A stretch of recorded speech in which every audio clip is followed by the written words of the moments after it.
Hi అండి. నేను 8 years నుంచి డాండ్రఫ్తో చాలా బాధపడ్డాను. అయితే నేను హెవీ డాండ్రఫ్ ఉండేది నాకు. అయితే దీనికోసం నేను ఫస్ట్ కలబంద ట్రై చేశాను. తర్వాత పెరుగు, మెంతులు పెట్టేదాన్ని, మెంతాకు పెట్టేదాన్ని, వేపాకు పెట్టిన. కానీ వీటిలన్నిటికన్నా నాకు ఒక బెటర్ సొల్యూషన్ అయితే దొరికింది. కానీ నేను ఈ వీడియో చేస్తే నాలాగా హెవీ డాండ్రఫ్తో బాధపడే వాళ్ళకి యూజ్ అవుతుందని నేను ఈ వీడియో చేస్తున్నానండి.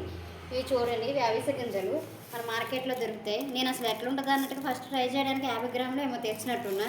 రేట్ అయితే ఎక్కువ, ఇంకా 30 రూపీస్ అట్లా వచ్చింది.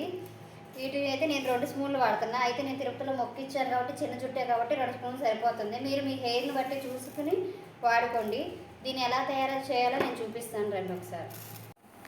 ఇదిగోండి, నేను ఒక అర గ్లాసులు వాటర్ తీసుకున్నా. 2 స్పూన్లు అవిసె గింజలు వేస్తున్నా.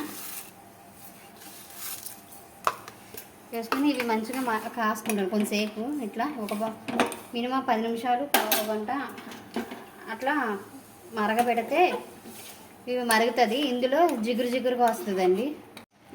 ఇదిగోండి, ఇట్లా 10 నిమిషాలు మరిగినాక ఇట్లా మనం చేతితో పట్టుకొని చూడాలి. పట్టుకొని చూస్తే ఇట్లా తీగపాకంలాగా ఇట్లా జిగురు వస్తుంది. అప్పుడు దింపేసుకొని చల్లార్చుకోవాలి. ఒక కింద ఒకటి ఏదైనా బౌల్ పెట్టుకుని దాని మీద ఈ క్లాత్ వేసుకోవాలి. ఏదన్నా పల్చంది.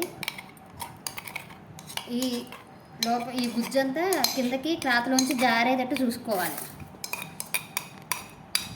చూసారా, వేసేటప్పుడు చూసారా జిగురు అట్లా వస్తుంది. ఆ జిగురంతా ఈ గింజలో పట్టేసి ఉంటుంది. మన పిండితే వస్తుంది అది జిగురు. చూసారా ఎట్లా వస్తుందో బయటికి అవసరం గింజల్లోంచి చూసి దాన్ని ఒక కాటన్ క్లాత్ వేసి మంచిగా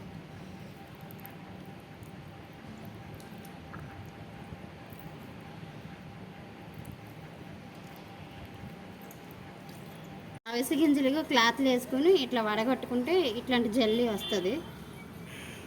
దీన్ని తీసుకొని ఇట్లా హెయిర్కి నేను అప్లై చేసుకుంటున్నా. ఇదిగా చేసుకోండి. మీరు ఈ జల్లీని ఈ వచ్చిన దాన్ని మీరు బయట అప్లై చేసుకోండి. ఎందుకంటే ఇది కొంచెం జిగురుగా ఉంటుంది కదా అవిసె గింజలు. అది లిక్విడ్. నాది చిన్న జుట్టే కాబట్టి నేనేమి క్లాత్ వేసుకోవట్లేదు. మీరు పెద్ద హెయిర్ అయితే కనుక ఇట్లా చుట్టూరు ఏదైనా క్లాత్ వేసుకొని పెట్టుకోండి. అయినా చాలా వరకు కూడా ఇది చేతి మీద నుంచి జారదు, ఎందుకంటే జిగురుగా ఉంటుంది కాబట్టి. ఇది ఇదిగోనండి, ఇట్లా తలకు మొత్తం హెయిర్ మొత్తం పట్టించేసాను నేను. దీన్ని హెయిర్ మొత్తం ఇట్లా పట్టించేసి ఒక 2 నిమిషాలు ఇట్లా అర్థం చేసుకోండి. హెయిర్ మొత్తం పట్టడానికి లోపల తలంతా. ఇది కొంచెం స్మెల్గానే అనిపిస్తుంది, కానీ తప్పు కొన్ని అవసరం కావాలనుకుంటే కొన్ని భరించాలి. ఇట్లా పెట్టుకుని ఒక బ్యాండ్ కానీ ఏదైనా పెట్టేసుకుని 1 అవర్ ఉంచుకుని హెడ్ బాత్ చేసేస్తే చాలు. తప్పకుండా ట్రై చేయండి.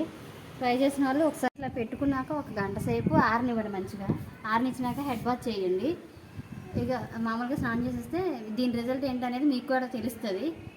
ఇక డాండ్రఫ్ తోటి తల్ల చేతులు పెట్టుకుని గొక్కునే కన్నా ఇట్లా పెట్టుకోవడం చాలా బెటరు. నాకు చాలా బాగా యూజ్ అయింది ఈ టిప్పు.